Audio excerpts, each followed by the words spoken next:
Today we're looking at 3 of my favorite watches from Glashütte Original, the high-end watch brand from the small East German town of Glashütte. Hey, what's in the name? Looking at the current collections, my favorite models are the classical Senator Chronometer, the rather funky 60s Annual Edition and the brand new and unconventional PanoLunarInverse. Glashütte Original's history has many interesting twists and turns to it, as it was built upon the remains of the VEB Glashütte Uhrenbetriebe Conglomerate, or GUB, following the reunification of Germany.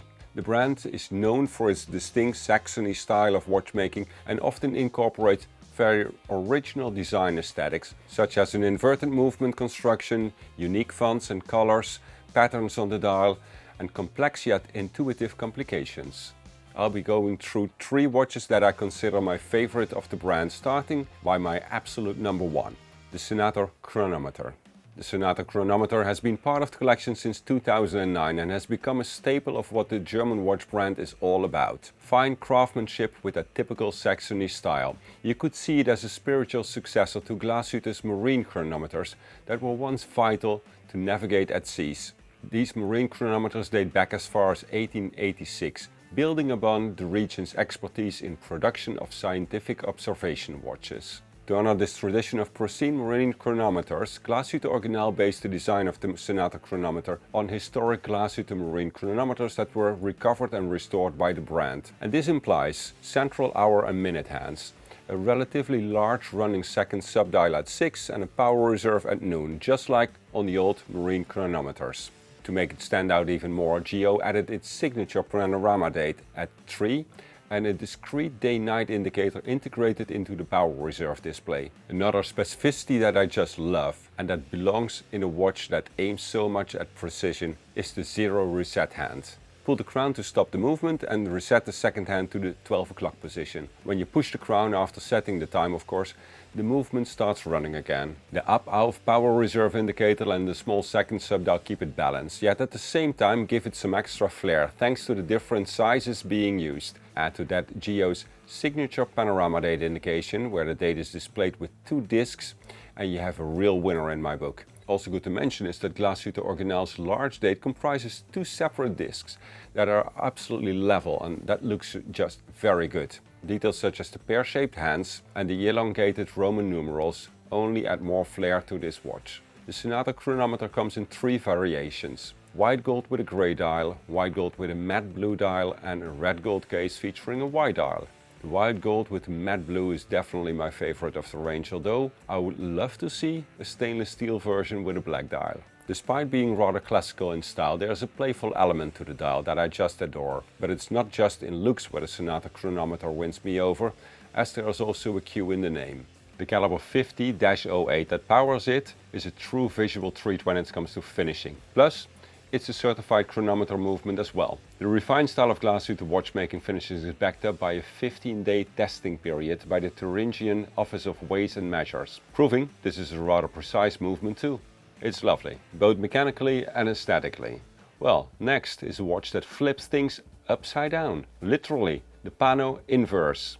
I already mentioned that GO sometimes takes a unique approach to watchmaking and showcases some very original design aesthetics, and this is such a watch. The PanoLunarInverse is part of the Pano collection, which features an offset time display using the Pano reserve as a base.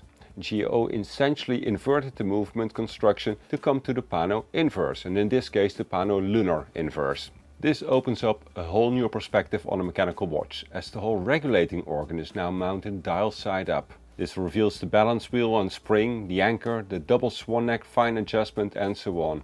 It's really a sight to be admired, and you don't have to take off your watch and turn it around to sort of mentally wander off while looking at the rhythmic dance of the balance wheel.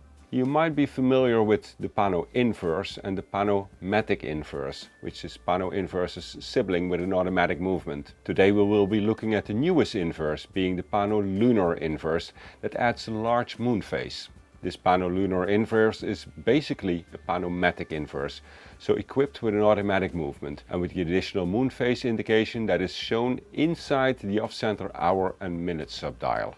Neatly integrated in the lower end of this subdial is a small second subdial, and in the top right corner is GO's iconic Pano date. This new GO PanoLunarInverse is housed in a 42 by 12.5mm platinum case with brushed and polished surfaces. No surprise with the case, it's classic GO. It can be worn on an alligator nubbuck leather strap or a blue synthetic strap made from recycled materials and closed by a platinum folding clasp.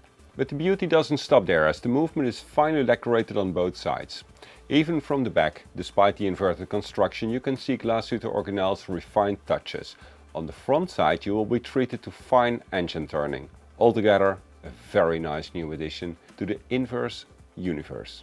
For my last pick I'm going down a completely different path. For some years now Glashütte Original is having some fun with colors and dial decorations in so-called annual editions in the 60s collection. I just love the 60s collection, and fun fact is that I bought an old GUB with the exact same dial and Arabic numerals as the 60s. And the year before GO presented the very first 60s. I just love that dome dial and the dome plexiglass and the striking numerals. There's something with that font. Anyways, these annual editions are available for a limited time only. And my favorite is the gradient blue dial, so not the more monochromatic gradient grey dial. I really like the gradient blue color, the fine sunray brushing and the 12 and 6 numerals, and how it pairs with the simple yet effective hands. It also doesn't hurt that this time-only Glashütte Original 60s comes in a pleasantly sized 39mm steel case. Due to its relatively short lugs, it feels excellent on the wrist. For every edition there's also a chronograph version, which is slightly bigger at 42mm, but this smaller time-only model just really works for me.